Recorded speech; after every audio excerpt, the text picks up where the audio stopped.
Hi guys, कैसे हैं आप सब। आई होप आप सब ठीक होंगे। आज की जो वीडियो है, इस वीडियो में हम बात करने वाले हैं मलेरिया के बारे में कि मलेरिया बुखार क्या है। ठीक है, उसके बारे में हम बात करने वाले हैं कि वो किसकी वजह से फैलता है या उसका कारण क्या होता है, यानी कि कॉजेज़, तो उसकी बात करेंगे। इसके साथ साथ इसके सिम्टम क्या होते हैं, जो हमें लक्षण दिखाई देते हैं, उनके भी बात करेंगे और इसको हम कैसे ठीक कर सकते हैं, यानी कि ट्रीटमेंट के भी हम बात करने वाले हैं। सारा कुछ इसी वीडियो में बताने वाले हैं। वीडियो काफ़ी हेल्पफुल है। देखिए, बात करते हैं मलेरिया की। मलेरिया तो आपने अच्छी तरह से सुन ही रखा होगा। ये ऐसा बुखार है जो कि हमारे देश में हर टाइम बना ही रहता है। और देखिए, ये जो है किसकी वजह से होता है, यानी कि इसका कारण आप देख लें। ये एक मच्छर होता है जिसका नाम है एनाफिलिस, जो कि मादा है, यानी कि फीमेल मच्छर है, उसके काटने से होता है। और इसके अंदर देखिए एक पैरासाइट होता है जिसका नाम है प्लाज्मोडियम। प्लाज्मोडियम जो पैरासाइट है, यही एक कारण है जिसकी वजह से हमें जो मलेरिया है वो होता है। अब देखिए, मैं आपको कुछ समझाता हूँ। जैसे ये प्लाज्मोडियम जो हमारा पैरासाइट है, ये दो जगह सर्वाइव करता है। सबसे पहले एक ये जो मच्छर है उसके अंदर, यानी कि मादा एनाफिलिस है, उसके अंदर सर्वाइव करता है। दूसरा हमारी बॉडी में। अब देखिए, समझिए, जैसे कि अगर कोई पेशेंट है, उसको मलेरिया हो रखा है, तो जो मादा एनाफिलिस है, देखिए ये और ध्यान रखें कि जो मादा एनाफिलिस है वो भी जो प्लाज्मोडियम है उससे इन्फेक्टेड होती है। तो जब वो काटती है तभी हमें मलेरिया फैलता है। यानी कि ऐसा समझें। देखिए, मैं आपको बताता हूँ। जैसे एक हमारा पेशेंट है जिसको मलेरिया हो रखा है, और एक हमारा मच्छर यानी कि मादा एनाफिलिस, जो कि उसके अंदर प्लाज्मोडियम नहीं है। जब वो उस आदमी को काटती है तो जो मलेरिया से इन्फेक्टेड जो पर्सन है उसके अंदर प्लाज्मोडियम है, और जो प्लाज्मोडियम है फिर वो मच्छर में चला जाता है।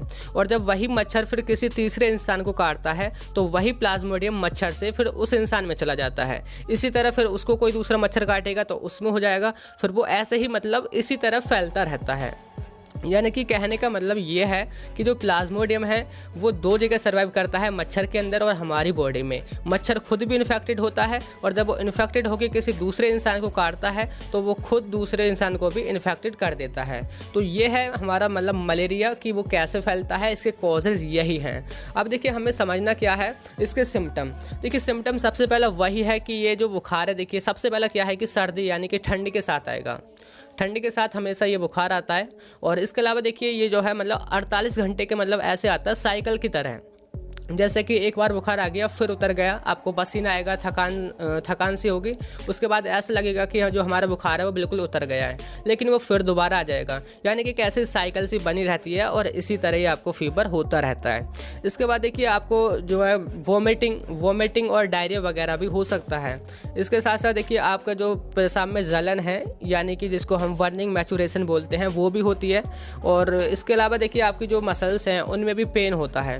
तो ये इसके सिम्टम है, और जो कॉजेज हैं वो वही हैं, यानी कि जो मादा एनाफिलिस है उसमें एक प्लाज्मोडियम पैरासाइट होता है, उसके काटने से होते हैं। देखिए, ये जो प्लाज्मोडियम पैरासाइट है ये 5 तरह के होते हैं। ठीक है, ये इसके टाइप्स हैं। सबसे पहले देखिए, Plasmodium falciparum, Plasmodium vivax, Plasmodium oval, Plasmodium malaria, and fifth है प्लाज्मोडियम नोलेसी।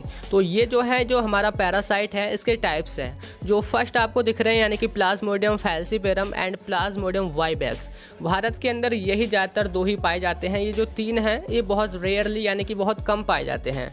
तो जो फैल्सीपेरम है, फैल्सीपेरम ये बहुत डेंजरस है, यानी कि वाइवेक्स के कंपैरिजन में ज़्यादा खतरनाक होता है। और देखिए, सबसे पहले जब ये हमारी बॉडी में एंटर होता है तो ये पहुँचता है हमारे लिवर पे जो भी उसकी सेल हैं उनको डैमेज करता है, यानी कि वहीं से इनका इन्फेक्शन है वो स्टार्ट होता है।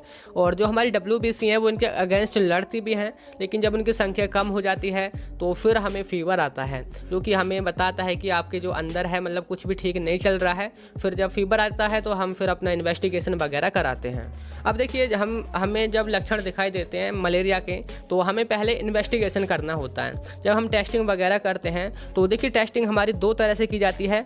सबसे पहले है पेरिफेरल ब्लड स्मीयर द्वारा, या फिर दूसरी है रैपिड डायग्नोस्टिक किट द्वारा। इनके द्वारा हम इसको पहले डायग्नोज करते हैं कि हाँ, हमें फीवर है या फिर नहीं है। और जब फीवर आता है तो मोस्टली 2 ही तरह का आता है, या तो प्लाज्मोडियम फैल्सीपेरम होगा या फिर प्लाज्मोडियम वाइवेक्स होगा। तो जब ये इन्वेस्टिगेशन हो जाता है तो उसी के बेस पर इनका अलग अलग ट्रीटमेंट होता है। प्लाज्मोडियम वाइवेक्स का अलग है, प्लाज्मोडियम फैल्सीपेरम का अलग है। तो देखिए, ट्रीटमेंट की बात कर लेते हैं। तो इसमें सबसे पहले हम देख लेते हैं जो हमारा प्लाज्मोडियम वाइवेक्स है उसका ट्रीटमेंट क्या है। तो एक टैबलेट है जो कि सबसे फेमस है, उसका नाम है क्लोरोक्विन फॉस्फेट 500 mg। ये इसका सॉल्ट नेम है। ब्रांड नेम इसका है टैबलेट लैरियागो DS। तो ये जो है हमारी टैबलेट है, आपको बता दूं ये हमें 5 टैबलेट लेनी होती हैं। इसके साथ दूसरी भी टैबलेट है, अभी मैं आपको बताऊंगा। तो ये कैसे लेनी होती है, देखिए जब हमें फीवर आता है पहले दिन, तो उस दिन हमें मतलब 2 टैबलेट लेनी होती हैं, जिनका जो अंतर है वो कम से कम 6 घंटे का होना चाहिए। तब हम उसको लेते हैं, यानी कि 2 टैबलेट ले ली, फिर उसके 6 घंटे बाद हम एक और टैबलेट लेते हैं। ठीक है, 3 टैबलेट लेने के बाद फिर दूसरे दिन अगले यानी कि 24 घंटे बाद हम फिर चौथी टैबलेट लेंगे, और उसके बाद यानी कि फिर तीसरे दिन हम 5वीं टैबलेट लेते हैं, जो कि हमारी लास्ट टैबलेट होती है। और देखिए इसके साथ जो हमें दूसरी टैबलेट लेनी है उसका नाम है टैबलेट मलेरिया DS, जिसमें जो सॉल्ट है वो है प्रीमाक्विन 15 mg। तो इसको हम एक गोली उसी के साथ लें। और देखिए ये जो है हमारी एंटी मलेरिया टैबलेट्स हैं, जो कि हमेशा दूध के साथ ली जाती हैं। और आपको बता दूं कि देखिए इन्फेक्शन के बेस पर जो सभी की डोज है वो अलग अलग होती है, वो डॉक्टर चेक करता है। और ये जो टैबलेट है वो आपको डायरेक्टली मेडिकल से नहीं मिलेंगी, ये केवल आपको प्रिस्क्रिप्शन से ही मिलती हैं। और इसके बाद देखिए हम नेक्स्ट बात कर लेते हैं फैंसीवेरम मलेरिया की, कि इसका ट्रीटमेंट क्या होगा। तो उसके लिए देखिए एक टैबलेट है जिसका नाम है टैबलेट ल्यूमेरेक्स 80, जिसमें जो सॉल्ट है वो है आर्थिमेदर 80 mg एंड ल्यूमेफेंट्रिन 480 डिस्पर्सिबल टैबलेट। तो ये इसका सॉल्ट है। तो ये देखिए टैबलेट आपने कैसे लेनी है, ये आपने 6 टैबलेट लेनी होंगी। जो सबसे पहले जो टैबलेट है वो आपने मतलब दूध से ही लेनी है सारी टैबलेट। और जब आप पहली टैबलेट लोगे तो उसके 8 घंटे बाद फिर आपने दूसरी टैबलेट यानी कि दूसरी खुराक लेनी होती है। और इसके बाद जो हमारी 4 टैबलेट या 4 खुराक जो भी बची हैं वो अगले दिनों यानी कि 12-12 घंटे के अंतराल पर देनी होती हैं। और जब इन सारी टैबलेट को आप ले लेते हैं तो जो लास्ट डे होता है उसके दिन आपने एक और टैबलेट लेनी होती है, वही यानी कि मलेरिया DS, जो कि एक सिंगल डोज देनी होती है। तो ये एक इसका ट्रीटमेंट है।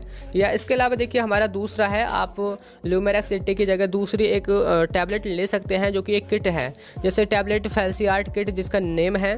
इसमें जो है वो 3-4 सॉल्ट होते हैं, एक ही जगह होते हैं। और इसमें देखिए 6 टैबलेट होती हैं। तो देखिए इसमें सॉल्ट कौन कौन से होते हैं, पहले है आर्टिसोनेट 50 mg, और इसके साथ पायरीमिथामाइन 25 mg एंड सल्फाडॉक्सिन 500 mg। ये तीनों जो है कंबाइंड फॉर्म में सॉल्ट मिल करके हमारी जो टैबलेट है फैल्सियार्ट इसको बनाते हैं, जिसमें 6 टैबलेट होती हैं, जो कि आपने सुबह एक देनी होती है, जो कि दूध के साथ देनी होती है। सारी एंटी मलेरिया टैबलेट हैं। और देखिए इसके बाद आपने प्रिकॉशन क्या करना है कि जो आपके इन्फेंट्स होते हैं यानी कि छोटे बच्चे या फिर जो प्रेग्नेंट लेडी होती हैं, तो जो हमारी ये प्रीमाक्विन जो टैबलेट थी वो आपने नहीं देनी है, ये आपने ज़रूर से ध्यान रखना है। और इसके बाद देखिए हमें सिम्टोमेटिक ट्रीटमेंट करना होता है। ये जो मैंने मेडिसिन बताई है वो केवल मलेरिया के लिए हैं।